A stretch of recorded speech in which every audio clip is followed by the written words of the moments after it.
Almost done with the book. I'm on page 200, Darl. We have been passing the signs for some time now, the drugstores, the clothing stores, the patent medicine, and the garages and cafes, and the mile boards diminishing, becoming more starkly reoccurrent, 3 mile, 2 mile, from the crest of a hill. As we get into the wagon again, we can see the smoke low and flat, seemingly unmoving in the unwinded afternoon. Is that it, Darl? Vardaman says. Is that Jefferson? He too has lost flesh like ours. His face has an expression strained, dreamy, and gaunt. Gaunt, G-A-U-N-T. Yes, I say. He lifts his head and looks at the sky. High against it, they hang in narrowing circles like the smoke, with an outward semblance of a form of purpose, of form and purpose, but with no interference of motion, progress, or retrograde. We mount the wagon again where Cash lies on the box, the jagged shards of cement cracked about his leg. The shabby mules droop rattling and clanking down the hill. We'll have to take him to the doctor, Pa says. I reckon ain't no way around it. The back of Joel's shirt, where it touches him, stains slow and black with grease. Life was created in the valleys. It blew up on the hills, on the old terrors, the old lusts, the old despairs. That's why you must walk up the hill so you can ride down. Dewey Darl sits on the seat, the newspaper package on her lap. When we reach the foot of the hill where the road flattens between close walls of trees, she begins to look about quietly from one side of the road to the other. At last she says, I got to stop. Pa looks at her, his shabby profile, that of anticipant and disgruntled annoyance. He does not check the team. What for? I gotta go to the bushes, Dewey Darl says. Pa does not check the team. Can you wait till we get to town? It ain't over a mile now. Stop, Dewey Darl says. I got to go to the bushes. Pa stops in the middle of the road and we watch Dewey Darl descend, carrying the package. She does not look back. Why not leave your cakes here, I say. We'll watch them. She descends steadily, not looking at us. How would she know where to go if she waited till we got to town, Vardaman says. Where would you go to do it in town, Dewey Darl? She lifts up the package down and turns and disappears among the trees and undergrowth. Don't be no longer than you can help, Pa says. We ain't got no time to waste. She does not answer. After a while, we cannot hear her even. We ought to done like Armstead and Gillespie said and sent word to town and had it dug and ready, he says. Why didn't you, I say? You could have telephoned. What for, Joel says. Who the hell can't dig a hole in the ground? A car comes over the hill. It begins to sound the horn, slowing, and runs along the roadside in low gear. The outside wheels in the ditch and passes us and goes on. Vardaman watches it until it is out of sight. How far is it now, Darl? He says. Not far, I say. We ought to done it, Pa says. We ought to done it, Pa says. I just never wanted to be beholden to none except her flesh and blood. Who the hell can't dig a damn hole in the ground, Joel says. It ain't respectful talking that way about her grave, Pa says. You all don't know what it is. You never pure loved her. None of you. Joel does not answer. He sits a little stiffly erect, his body arched away from his shirt, his high-colored jaw juts. J-U-T-S. Dewey Darl returns. We watch her emerge from the bushes, carrying the package, and climb into the wagon.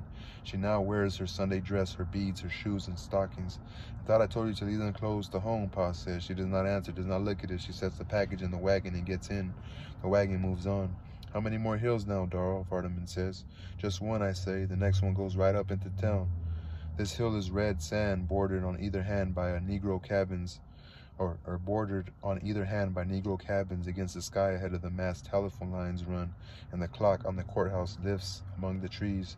In the sand the wheels whisper, as though the very earth would hush our entry. We descend as the hill commences to rise. We follow the wagon, the whispering wheels, passing the cabins where faces come suddenly to the doors, wide-eyed. We hear sudden voices ejaculate.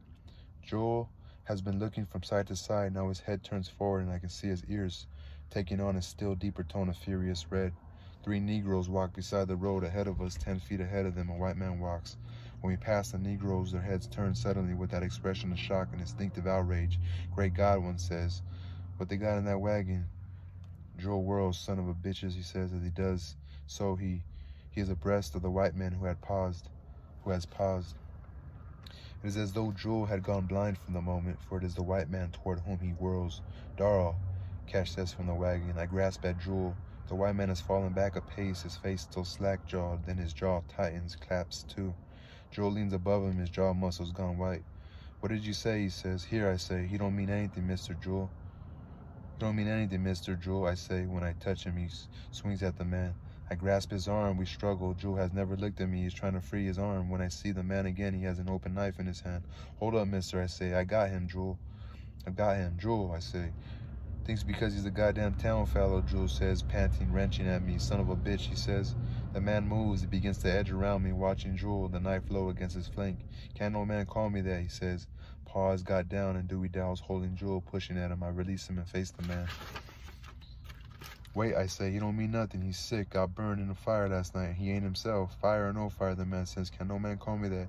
He thought he said something to him, I say. I never said nothing to him. I never seen him before. For God, Paul says, for God. I know, I say. He never meant anything. Don't take it back. Let him take it back then. Put up your knife, and he will. The man looks at me. He looks at Jewel. Jewel is quiet now. Put up your knife, I say. The man shuts the knife. For God, Paul says, for God. Tell him he didn't mean anything, Jewel, I say. I thought he said something, Jewel says, just because he's... Hush, I say, tell him he didn't mean it. I didn't mean it, Jewel says. He better not, the man says, calling me a. Do you think he's afraid to call you that, I say. The man looks at me. I never said that, he said. Don't think it either. Don't think it neither, Jewel says. Shut up, I say. Come on, drive on, Pa. The wagon moves. The man stands watching us. Jewel does not look back. Jewel would have whipped him, Vardamon says. We approach the crest where the street runs, where cars go back and forth. The mules haul the wagon up and onto the crest in the street. Pa stops and the streets run on ahead. The street runs on ahead where the square opens and that monument stands before the courthouse. We mount again while the heads turn with that expression which we know, save Jewel. He does not get on even though the wagon has started again. Get in, Jewel, I say. Come on, let's get away from here. But he does not get in. Instead, he sets his foot on the turning hub of the rear wheel, one hand grasping the stanchion, S-T-A-N-C-H-I-O-N. And with the hub turning smoothly under his sole, he lifts the other foot and squats there, staring straight ahead, motionless, lean, wooden backed, as though carved, squatting out of the lean wood. All right, that was the end of Darl.